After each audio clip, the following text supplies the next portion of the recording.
et bienvenue dans cette leçon qui sera consacrée à la discipline de la géologie. Et comme on a déjà vu, la géologie est la science qui étudie la Terre et les phénomènes qui s'y déroulent. Et on a déjà distingué qu'il y a deux types de phénomènes géologiques. Il y a les phénomènes géologiques externes, c'est-à-dire qui se déroulent à la surface de la Terre, et les phénomènes géologiques internes qui prennent naissance dans les profondeurs du globe. Et nous allons commencer dans ce trimestre, par les phénomènes géologiques externes. Et on va prendre comme situation de départ ces trois images. Vous observez des paysages géologiques formés de roches différentes, dites roches sédimentaires. À noter qu'il y a d'autres types de roches. Et pourquoi on les a appelées roches sédimentaires? C'est ce qu'on va voir tout au long de ces leçons. Donc, les roches sédimentaires forment la majeure partie de la surface de la croûte terrestre. La croûte, c'est-à-dire en partant de la surface de la Terre et en descendant quelques kilomètres en profondeur. Donc, cette croûte est formée essentiellement de roches sédimentaires. Plus de 90% de ces roches sont des roches sédimentaires. Et la formation de ces roches témoigne d'un long processus qui se déroule pendant une longue durée, estimée à des millions d'années. Car en géologie, l'unité de temps, c'est les millions d'années. Exactement 4 processus conduisent à la formation de ces roches sédimentaires et qu'on va traiter tout au long de ces leçons. Donc, les étapes de formation des roches sédimentaires. Donc, nous allons aborder le premier phénomène géologique qui participe à la formation de ces roches sédimentaires.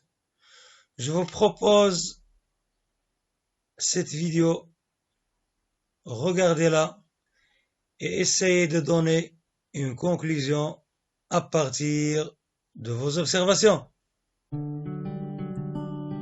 Nous n'en sommes pas toujours conscients, mais les paysages qui nous entourent évoluent sans cesse. Très lentement, sous l'action conjuguée du vent et de l'eau, le relief s'use. Ce processus d'usure s'appelle l'érosion. L'eau est le principal facteur d'érosion sur Terre. Ainsi, le courant de la rivière Niagara, à la frontière du Canada et des États-Unis, rabote constamment la roche, si bien que les chutes reculent d'une trentaine de centimètres chaque année. Sur les côtes rocheuses, les impacts répétés des vagues altèrent les falaises et finissent par isoler des pitons rocheux, appelés aiguilles. Dans les déserts, l'érosion éolienne est prépondérante. Le vent projette des grains de sable contre les rochers et sculpte ainsi d'étonnantes statues. Toutes les roches ne réagissent pas de la même façon aux facteurs d'érosion. Certaines, plus fragiles, sont érodées plus rapidement, ce qui fait apparaître des formes de relief surprenantes. Cette érosion différentielle explique la présence de Layers Rock, un gigantesque monolithe de grès qui se dresse au milieu du désert australien, et celle des arcs rocheux du Parc des Arches, dans l'ouest des États-Unis. L'érosion est un phénomène souvent spectaculaire, mais ses effets peuvent aussi se révéler catastrophiques. De fortes pluies peuvent déclencher des torrents de boue, capables de submerger des habitations, tandis que le vent dégrade parfois le sol au point de le rendre stérile. Donc, certainement, et sans doute, vous avez constaté que ces paysages géologiques formés de roches sont en modification ou bien en évolution permanente à cause des agents externes. Et cette modification, comme vous avez remarqué dans la vidéo, elle est très lente et se déroule en 10 millions d'années. Donc les paysages géologiques à la surface de la Terre sont en évolution ou bien en modification continue et sans cesse sous l'action de plusieurs agents naturels. Et évidemment, le nom de ce phénomène, c'est l'érosion. Donc, la première ou bien le premier phénomène qui participe à la formation des roches sédimentaires, c'est l'érosion. Donc, action de l'érosion sur les paysages géologiques. Et l'érosion, donc, c'est la modification ou bien le changement des paysages ou bien des roches que constituent ces paysages géologiques pendant une longue durée ou bien à travers des millions d'années. Donc les questions qui se posent: quels sont les agents de l'érosion et comment ces agents agissent-ils sur les paysages géologiques? Alors maintenant, nous allons déterminer quelques agents qui provoquent l'érosion des paysages géologiques. Et nous allons expliquer comment ces agents agissent sur les roches. Commençons par le premier agent et observez bien cette vidéo. Dans les régions montagneuses et polaires, la glace est un important agent d'érosion en provoquant la fragmentation des roches. Ce phénomène de désagrégation mécanique, appelé généralement gélifraction, se produit quand l'eau de pluie ou du dégel s'infiltre dans les anfractuosités et les pores d'une masse rocheuse.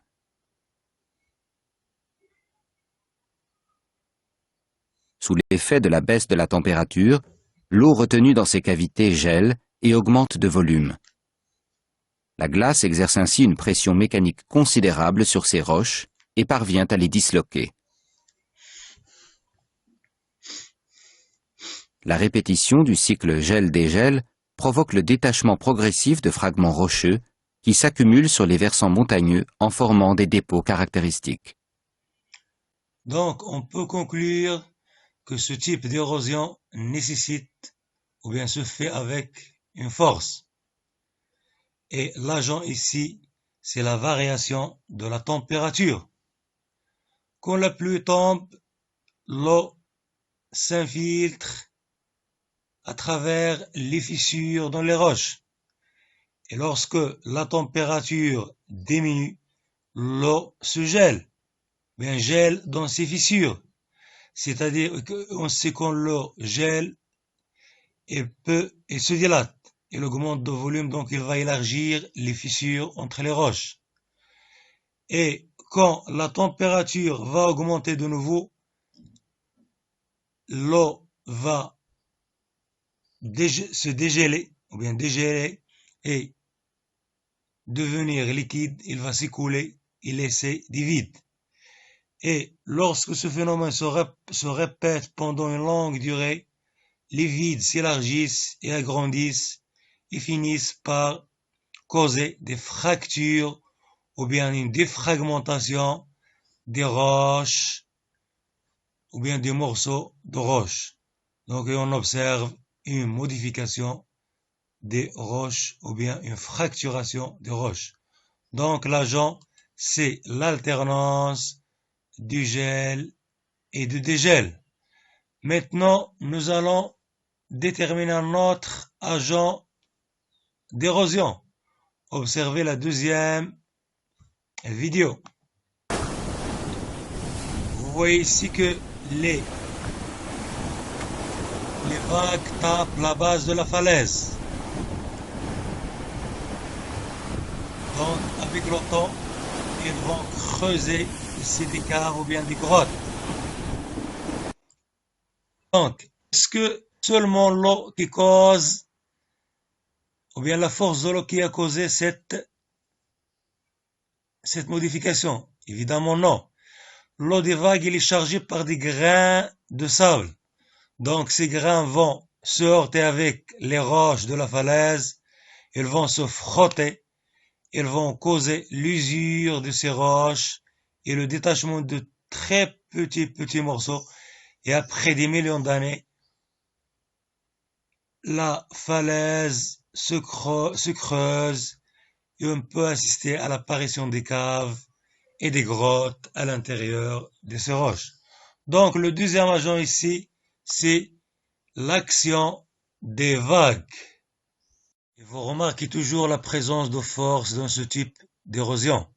Donc, on va voir maintenant un troisième exemple d'érosion ou bien d'agent d'érosion. Donc, observez ce paysage. On voit ici un paysage en pente formé de roches qui sont friables, ne sont pas très solides. Et on voit dans ces roches sont parcourues par des sillons, ou bien ce qu'on appelle des ravins. Donc, la question qui se pose, comment se sont formés ces ravins? Et quel est l'agent qui a provoqué le changement de ce paysage? Observons encore cette vidéo. Vous remarquez, si vous observez ici, que l'agent c'est les pluies torrentielles. Et vous voyez lorsque les pluies tombent, l'eau coule sur ces roches et arrache des morceaux de roches. Pourquoi? Parce que ces roches sont peu cohérentes, sont friables, ne sont pas très solides. Donc les particules sont facilement arrachées, ce qui provoque le creusement de ces roches et l'apparition de sillons ou bien de ravins. Donc l'agent ici, c'est les pluies torrentielles, donc qui provoquent la formation des ravins ou bien des sillons sur les roches. Et ces roches, ça peut être des roches argileuses, de l'argile, ou bien des marnes, طين ou sigil. Maintenant, nous allons étudier un quatrième agent d'érosion. Observez encore cette vidéo. Donc, vous remarquez ici des roches sous forme de colonnes verticales et qui sont érodées sur leur base ou bien au milieu. Évidemment, ce paysage est dans le désert, un paysage désertique. Donc, l'agent, c'est le vent. Regardez le vent, il emporte avec lui des grains de sable qui vont heurter ces roches et vont provoquer leur usure et donc l'apparition de ce colon vertical. Et avec le temps, on peut assister à ces colons vont tomber sur terre. Et donc, vous voyez bien, ici le vent provoque la modification aussi par la force, parce que le vent dans les paysages désertiques et aussi dans les plages, il souffle en force. Donc on a ainsi un quatrième agent qui est l'action du vent. Donc on peut conclure que l'érosion peut se faire par plusieurs agents naturels externes. Et on a vu ici 4 exemples. Et nécessite une force, c'est-à-dire il y a une fracturation, un creusement, un détachement, une usure, donc il y a une force. Ce type d'érosion qui nécessite ou bien qui se fait grâce à la force est appelé érosion mécanique. Donc c'est le premier type d'érosion, c'est l'érosion mécanique. Alors nous allons continuer pour d'autres agents d'érosion. Mais avant ça, nous allons analyser quelques manipulations qui se réalisent en classe pour distinguer entre certaines roches qui sont très connues et qui forment les paysages qui nous entourent. Nous allons prendre 3 roches très connues, comme on a dit. Le calcaire, al-Kils, la marne, al-Sijil, et l'argile, al-Tin. Et nous allons réaliser 2 manipulations pour chaque roche en utilisant l'eau et le HCl. Donc le HCl est un acide très fort, c'est très dangereux, le malqata. Donc on ajoute l'eau et le HCl sur les 3 roches, comme vous allez voir. Donc quand on ajoute de l'eau sur le calcaire, on voit bien que l'eau coule sous la roche, donc le calcaire n'absorbe pas l'eau. Pourquoi? Parce que c'est une roche très courante et très solide. Alors, maintenant on va ajouter le sel. Regardez bien, quand on ajoute le sel, on voit bien qu'il y a une mousse qui se forme. Ou bien on dit il y a effervescence. Maintenant pour la marne, on ajoute le HCl, on voit le même résultat. Effervescence, c'est une mousse. Ou fawran. Alors quand on ajoute l'eau, on voit bien que l'eau ne coule pas. Elle est absorbée par la roche. Donc la roche n'est pas très cohérente. C'est-à-dire il y a des vides ou bien des espaces à l'intérieur de la roche pour absorber l'eau. Maintenant pour l'argile, quand on ajoute le HCl, on voit qu'il n'y a pas d'effervescence. Il n'y a pas de mousse qui se forme. Alors quand on ajoute l'eau, il y a de la boue qui se forme, c'est-à-dire que la roche absorbe de l'eau, comme la marne. Donc, on peut conclure que les 3 roches, elles ont un comportement différent vis-à-vis de l'eau et du HCl. Le calcaire n'absorbe pas l'eau, mais il fait effervescence avec le HCl. La marne absorbe l'eau et fait effervescence avec le HCl, alors que l'argile absorbe de l'eau, mais ne fait pas effervescence avec le HCl. Donc on déduit que le calcaire est formé uniquement du calcaire. C'est pour ça qu'on l'appelait le calcaire. Alors que la marne absorbe de l'eau. Et la chose qui absorbe de l'eau, ou bien le composant qui absorbe de l'eau, c'est l'argile. Donc la marne contient de l'argile. Il fait effervescence avec HCl, donc il contient le calcaire. Donc la marne est formée du calcaire et de l'argile. Alors que la roche argileuse ou bien l'argile est composée seulement de l'argile. C'est pourquoi on l'a appelé argile. Parce qu'il absorbe l'eau, mais il ne fait pas effervescence avec le HCl, donc il ne contient pas du calcaire. Donc le calcaire contient le calcaire, la marne contient les deux, le calcaire et l'argile, et l'argile contient uniquement de l'argile. Observez ce paysage constitué de roches blanches très solides qui sont les roches calcaires. Vous remarquez l'existence des vides ou bien des espaces entre ces roches, ce qui prouve que ces roches ont été exposées au phénomène de l'érosion, car ces roches, avant 10 millions d'années, étaient compactes et liées entre elles. Si on s'approche de ces roches, on observe qu'elles sont très peu perforées, ou bien elles contiennent de petites cavités, ou bien de petits pores à l'intérieur de la roche. Évidemment, la question qui se pose, comment ces roches se sont perforées? Ou bien, quel est l'agent qui a causé cette modification, bien cette érosion? Certainement, vous allez proposer plusieurs hypothèses. Certains vont me dire que l'agent, c'est les rayons solaires. D'autres vont me dire, c'est l'eau de pluie. D'autres vont me dire, c'est le vent. Donc, pour vérifier ces hypothèses, nous allons faire une manipulation. On prend un tube à essai, on met à l'intérieur un échantillon de la roche du calcaire et on ajoute des gouttes du HCl, de l'acide chlorhydrique.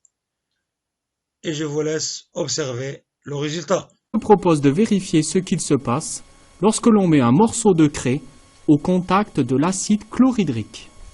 La craie, Le morceau de craie choisi est particulièrement petit. On l'introduit dans un tube à essai. Ce tube à essai contient un restant d'eau. Au contact de l'eau, le morceau de craie reste solide.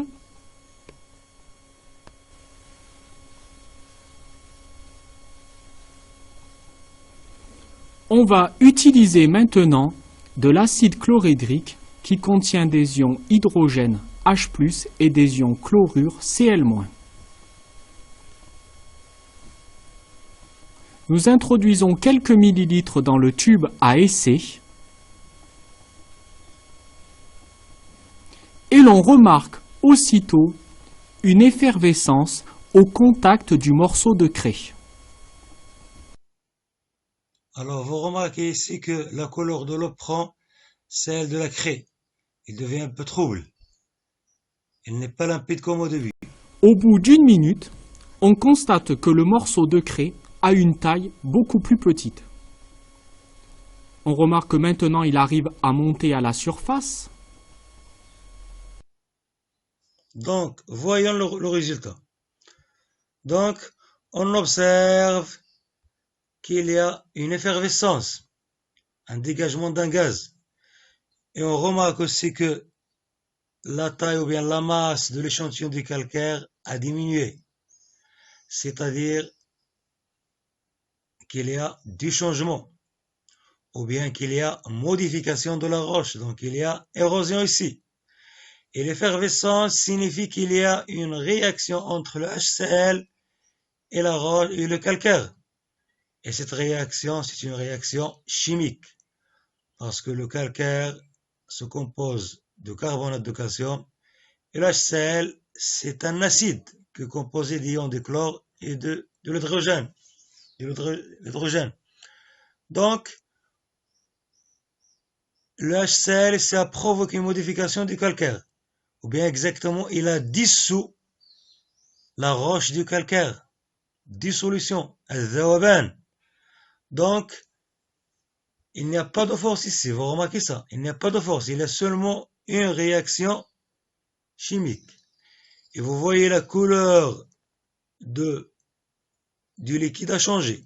C'est-à-dire il y a une formation d'une solution. Et la solution est composée de l'acide chlorhydrique et du calcaire, mais qui n'est pas visible, donc il est dissous. Donc c'est un liquide homogène. Donc il y a dissolution du calcaire. Donc les vides qui apparaissent sur les roches du paysage signifient que le calcaire qui était là, il a été dissous. Et il a été disparu dès qu'il a été emporté par l'eau. Donc, ces petites cavités ou bien ces petits pores témoignent d'une érosion à cause d'un agent. Est-ce que dans la nature il y a du HCl? Certainement pas, parce que c'est un acide très dangereux. Mais il y a un agent très proche de cet acide chlorhydrique.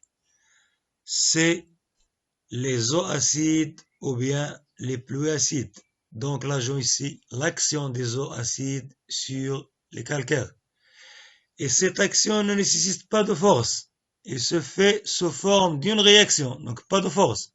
Et la réaction, évidemment, est la réaction chimique. Donc le deuxième type d'érosion, c'est l'érosion chimique. Donc après l'érosion mécanique, il y a l'érosion chimique. Et le premier agent de cette érosion, ce sont les pluies acides. Alors maintenant expliquons ce phénomène d'érosion chimique causé par les pluies acides. Certainement, vous connaissez comment se forment les pluies.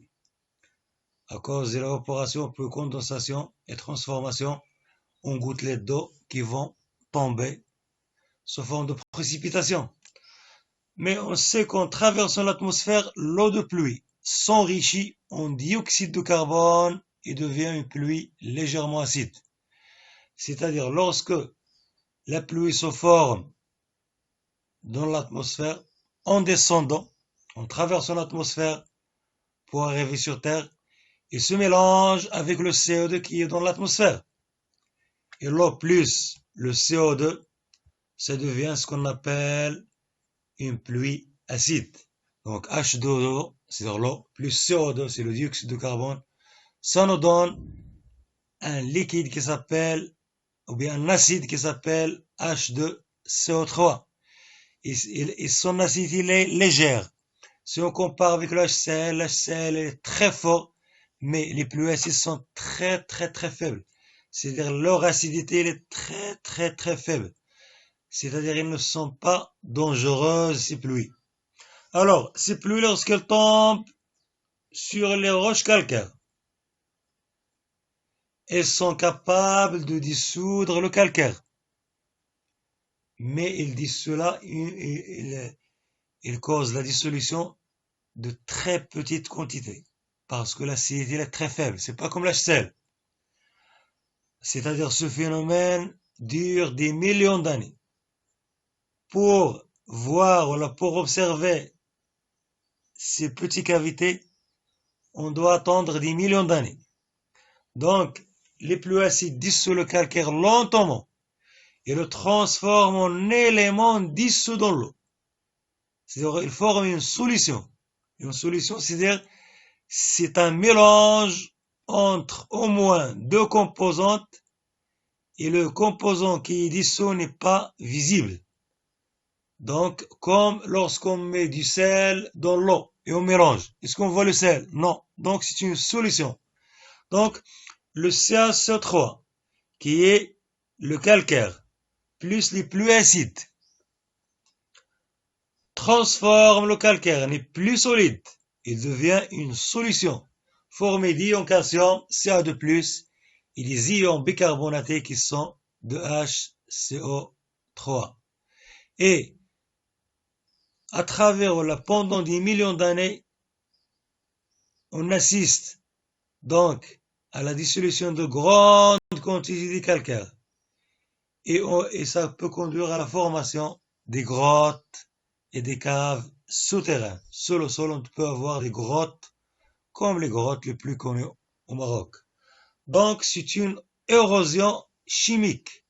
L'agent ici, c'est les pluies acides, mais le phénomène se déroule pendant une longue durée, des millions d'années. C'est pas comme on a vu dans l'expérience ou bien dans la manipulation. Maintenant, nous allons analyser ou bien déterminer un autre agent d'érosion chimique. C'est-à-dire qui ne nécessite pas la force. Observez bien ce paysage. Ce sont des roches très solides. Ce sont des roches de granit. Ils s'appellent le granit. Ce sont des roches très solides. Même le HCl ne peut rien faire. Donc si on ajoute du HCl, il n'y a pas effervescence. C'est-à-dire ce sont des roches résistantes. Mais malgré ça, ils peuvent être modifiés. Observez bien ces roches de granit. Il y a des cavités ou bien des vides ou bien des espaces entre les roches. Il y a des fissures à l'intérieur des roches qui sont très grandes. Donc, cette roche a subi une érosion. Alors, puisque ces roches sont très solides, donc, quel est l'agent qui a causé leur érosion? Et ce type d'érosion, ce qu'on appelle l'altération du granit. Et on va voir ce que signifie l'altération. Parce que pour le calcaire, on a vu dissolution. Alors maintenant, il y a altération. Alors, expliquons ce phénomène d'altération du granit et observons cette vidéo. Donc, vous observez ici des blocs de granit qui se sont fragmentés, qu'on appelle le chaos granitique. On voit ici une roche très compacte, solide, parcourue par de fissures. L'agent ici, comme vous le remarquez, c'est l'eau de pluie, ou bien l'eau, qui s'infiltre à travers ces fissures et provoque, comme vous le verrez, la décomposition de cette roche en plusieurs blocs. Donc l'agent, c'est l'eau qui provoque cette décomposition du granit ou bien ce qu'on appelle altération du granit.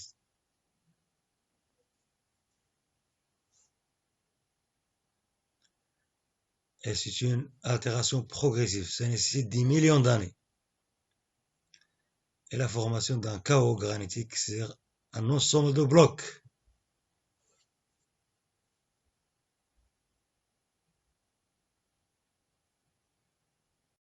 Alors maintenant, nous allons expliquer comment l'eau cause cette décomposition, cette modification, ou bien cette altération. On voit là un échantillon d'une roche de granit. Vous remarquez sans doute qu'elle ressemble à votre potager de la cuisine, parce que votre potager est fait d'une roche qui est le granit. Vous remarquez que cette roche est composée de 3 éléments essentiels. Vous voyez ici, on a des grains noirs, c'est le mica noir ou bien la biotite. On a ici d'autres grains, d'autres couleurs, blanc, feldspath. Et on a les grains de quartz. Ces grains sont très compacts, très solides.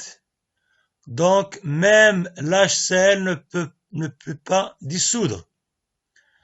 Alors, ce granit, c'est un granit sain. Il est très solide, très compact. Alors, lorsque l'eau s'infiltre à travers les fissures, on remarque ici qu'il y a un changement. Et le granit s'appelle granit altéré, c'est-à-dire modifié. On voit ici que la couleur des grains, certains grains changent.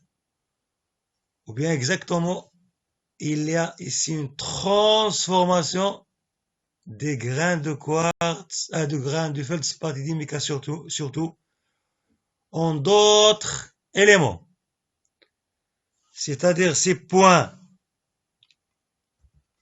rouges ici, bien ici, ne sont plus des feldspath et des mica. Ces feldspath et mica en C sont très durs.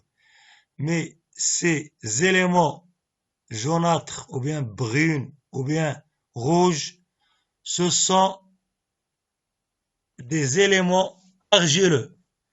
C'est-à-dire ces éléments très durs se sont transformés à cause de l'eau en éléments très fragiles. Et regardez là en bas. Vous voyez bien cette modification. Donc c'est de l'argile ici. Donc la roche du granit n'est plus dure. Donc il y a des espaces où il y a des argiles. C'est-à-dire que la roche, elle est friable, elle n'est plus très solide. Donc on va assister. Donc lorsque l'eau va couler, elle va emporter l'argile et transformer ce granit en ce qu'on appelle arène granitique, c'est-à-dire il ressemble à du sable granitique. Regardez bien la décomposition de ce granit. On est parti d'une roche en haut très très solide et on est arrivé à une arène granitique ou bien un sable granitique. Donc c'est une modification ou bien une décomposition ou bien une fissuration ou bien une altération du granit. Ici c'est un deuxième exemple de l'érosion chimique. Donc la conclusion de cette leçon. Comme on l'a vu, les roches, ou bien les différentes roches qui constituent les divers paysages géologiques sont en permanence exposés au phénomène de l'érosion.